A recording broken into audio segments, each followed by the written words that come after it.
Masjid, tembok, keramik semua tidak akan jadi kalau tidak ada apa yang disebut dengan ilmu kimia. Ramu semennya. Bagaimana supaya padat? Ilmunya kimia. Siapa yang menemukan kimia itu? Siapa yang menemukan atomnya? Anak-anak SMA sekarang taunya John Dalton. Padahal John Dalton itu belajar dari orang sebelumnya. Orang sebelumnya yang menemukan pertama kali namanya Jabir bin Hayyan. Jabir bin Hayyan kapan menemukan atom? Saat baca surat Al-Hadid. Surah ke 57. Baca surah 57, masuk ayat 25 sampai 26, wa anzalnal hadid. Penasaran, kata Allah, dengan keagunganku aku turunkan besi. Maka dibawa besi ke laboratorium beliau, dilihat, diamati, dikeluarkan atomnya. Maka dari sinilah kemudian muncul nama atom untuk besi, Fe, ferum, F besar, E kecil. Nomor atom besinya 26. Besi itu, atom itu punya isotop. Isotop itu menjaga kestabilan atom supaya kokoh. Yang paling stabil nomornya 26, isotopnya 57. Surah 57 ayat 25 sampai 26. Jadi orang dulu itu ke masjid baca Quran menemukan sesuatu. Orang sekarang ke masjid baca Quran pulang kehilangan sendal. Jadi ada sesuatu yang harus diperbaiki di situ. Ibnu Sina, Bapak Ibu uninga Ibnu Sina? Avicenna?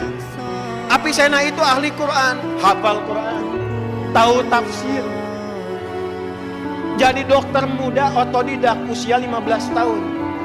Tapi bagaimana beliau bisa pintar seperti itu? Datang ke masjid. Sudah sangat terkenal.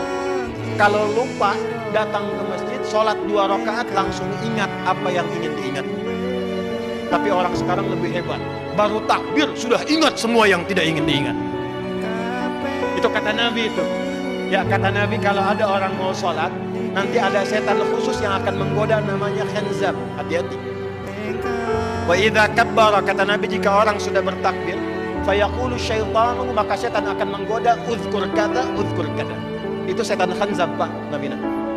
Kalau nggak percaya silahkan. Nanti begitu mau Jumatan, kita mau takbir masih fokus nih. Tapi begitu mulai takbir, Allahu Akbar. Kita sapi nu dipencit kamari ilaha bade dituangna. Ikannya bagaimana? Jemuran dijemur seperti apa? Handphone belum dijawab, status belum diupdate. Itu baru takbir. Hatta la yash'ural musalli kam raka'atan yusalli. Sampai ada orang yang sholat lupa berapa rakaat dia sedang menunaikan sholatnya. Ada yang begitu?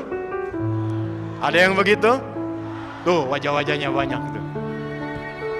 Jadi orang dulu itu masuk masjid dapat sesuatu. Imam Al-Bukhari kenal? Kenal di mana ibu? Hanya di Limbangan di Masjid Al-Khudari ada ibu-ibu kenal Imam Bukhari itu. Nama aslinya Muhammad. Nama aslinya siapa? Punya bapak namanya Ismail. Punya kakek namanya Ibrahim. Jadi Muhammad bin Ismail bin Ibrahim. Punya buyut namanya Al-Mughirah. Punya setelah buyut apalagi itu Pak? Al-Bardizbah. Muhammad bin Ismail bin Ibrahim bin Al-Mughirah Al-Bardizbah Al-Ju'fi, tinggal di kecamatan Ju'fa, Kabupaten Bukhara, Provinsi Khorasan, negara Uzbekistan sekarang. Kalau dulu ada orang non-Arab datang ke Arab ingin mengenalkan, saya datang dari Bukhara, maka rumusnya tambah al di depannya, ujungnya tambahkan i. Maka beliau katakan, ana al-Bukhari. Saya bukan orang Arab, tapi saya dari Bukhara, datang ke Arab sekarang. Imam Al-Bukhari itu nulis Sahih Al-Bukhari 97 topik, lebih daripada 7.000 hadis. Ditulis 16 tahun. Ditulisnya di mana? Di masjid, Bu. Pak. Ditulis awalnya di Masjidil Haram. Setiap mau nulis satu hadis, sholat 2 rakaat. Sholat 2 rakaat.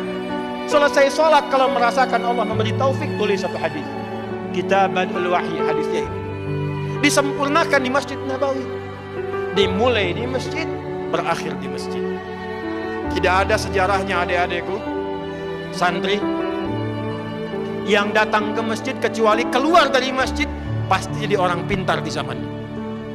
Imam Al-Ghazali i'tikafnya di mana? Di masjid. Al-Ghazali, Al-Kindi, Al-Farabi, ya. Siapa lagi? Ibnu Sina. Siapa lagi? Al-Khawarizmi. Siapa lagi? Termasuk sahabat-sahabat Nabi, Ahlus Sufa, Abu Hurairah, Salman Al-Farisi, ridwanullah alaihi majami'an, Ibnu Abbas radhiyallahu taala anhuma. Itu semua orang-orang jenius, dan tidak banyak yang tahu Ali bin Abi Thalib pun ternyata jenius matematika. Bapak yang dari pesantren, Pak, ada tafsir namanya Al-Jawahir, 7 jilid, Pak, besar, karya Syekh Tantawi Jauhari. Buka jilid yang terakhir, itu ada bab tentang matematika Qur'ani. Salah satunya adalah bab matematika yang mengacu pada petunjuk sahabat Sayyidina Ali bin Abi Thalib radhiyallahu taala anhu. Singkatnya saya mengatakan, ayo Pak Ibu, pulang dari masjid, insya Allah Masjid Khodari menjadi masjid simbol persatuan bagi daerah sekitaran kita ini. Siap insya Allah? Amin insya Allah. Yang kedua, tidak ada orang yang masuk masjid kecuali keluar dari masjid bapak-bapaknya saleh, ibu-ibunya salihah. Siap insya Allah? Dan yang ketiga, yang terakhir, tidak ada anak-anakku masuk ke masjid kecuali belajar yang baik-baik di masjid. Jadi ulama, silahkan. Ahli Quran, silahkan. Ahli tafsir, silahkan. Umum, silahkan. Insya Allah dari masjid ini kita tunjukkan pada dunia akan ada anak-anak bangsa yang memakmurkan negara kesatuan Republik Indonesia, dan pancarannya insya Allah dari kaki bukit ini, dari Masjid Al-Khodari, dan mudah-mudahan pahalanya mengalir kepada siapapun yang berkontribusi menghadirkan masjid mulia ini.